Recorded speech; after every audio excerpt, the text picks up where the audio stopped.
ચોમાસાની સિઝનમાં જો ક્યાંય તમને કટોલાનો વેલો દેખાય તો એમાં કટોલા હોય તો મૂકતા નહીં.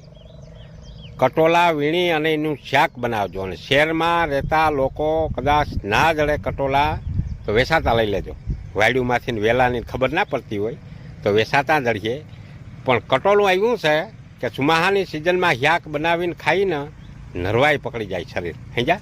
જો આવો હોય રહ્યું જમાવટ કરી હતી કટોલે રહી. અને કટોલું ક્યાંય ભલા દેખાય આ રહ્યું રહી. આ કટોલું આનું શાક ખાવ એટલે વાતો પૂર્યું હો. આવી મીઠપ પકડી જાય એમ થાય ખાધા જ રાખીએ. અને નરવાઈ વાળી વસ્તુ છે આ.